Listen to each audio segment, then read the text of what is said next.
In a small town tucked between rolling hills and wheat-colored fields, where mornings smelled of yeast and warm bread and evenings hummed softly with cicadas and distant laughter,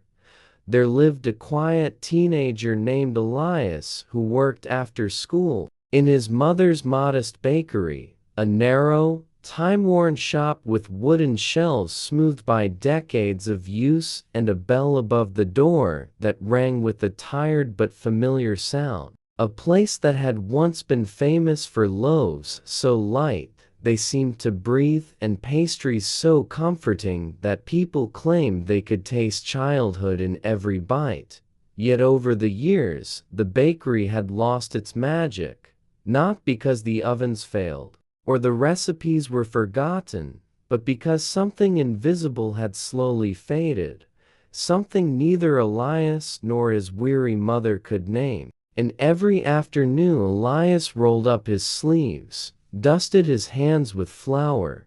and kneaded dough with careful, almost reverent movements, watching through the front window as customers drifted past toward newer, flashier shops with bright signs and glossy promises, feeling the weight of responsibility press heavier on his chest than the sacks of flour stacked in the corner. Until one rainy afternoon when the sky hung low and gray and the streets shimmered with reflected light, an old man with a threadbare coat and eyes sharp as winter stars stepped inside, ordered nothing, and simply stood there, his gaze lingering on the shelves, on the cooling racks, and finally on Elias himself, who felt strangely seen, as though the man were looking past his flour-dusted apron and into the doubts he carried quietly every day. And when the old man finally spoke, his voice was low and steady as he asked, "Do you know what ingredient is missing?" And Elias, embarrassed and frustrated, began to list the things he thought mattered most: better butter, finer flour, longer fermentation times, a new oven, maybe. But the old man only shook his head and smiled gently, saying, "You already have everything you need," before turning and leaving as suddenly as he had arrived, rain swallowing his figure as the door closed behind him, leaving the bakery strangely still.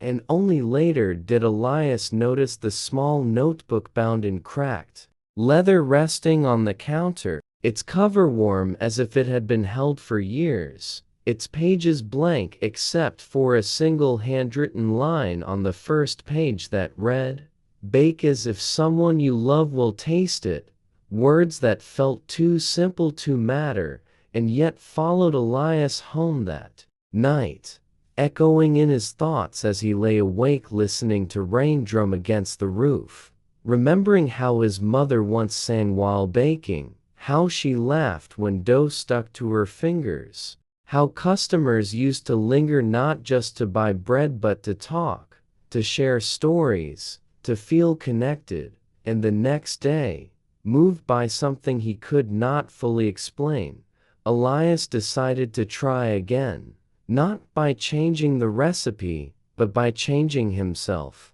slowing his movements, paying attention to the feel of the dough beneath his palms, greeting each customer with genuine warmth, imagining faces as he worked, letting memories guide his hands. And slowly, subtly, the bread began to change, not in shape or color, but in presence, in the way it filled the room with warmth, drawing people back one by one, until whispers spread through town that the old bakery felt alive again, though no one could say exactly why. And as success returned, so did pressure, because attention brought expectations. And Elias found himself baking longer hours, chasing perfection, counting numbers, worrying about reviews and comparisons, losing the calm joy he had rediscovered, until one long night when exhaustion weighed heavily on him and the ovens burned too hot,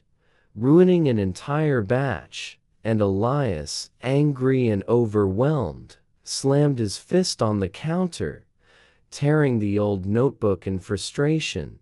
only to discover on its final page words he had never seen before, written in a trembling hand. Love is not an ingredient you add once. It is something you choose every time. And in that moment, Elias understood that the secret ingredient was not passion alone, or kindness, nor care, but the quiet, repeated decision to remain human in a world that rewarded speed and scale over soul. And the next morning, he apologized to his mother, to himself, and even to the bakery itself, reopening with a simpler menu, shorter hours, and a promise to never forget why he baked in the first place. And years later, when Elias had grown older and the bakery had become a landmark, not because it was the biggest or the cheapest, but because it made people feel known, a teenager would step inside on a rainy afternoon,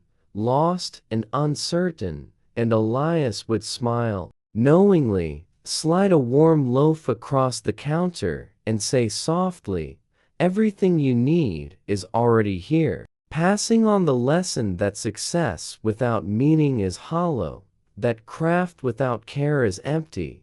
and that the truest secret ingredient in any creation is the invisible thread of intention, empathy, and love that binds maker and receiver together, quietly and enduringly, long after the bread is gone.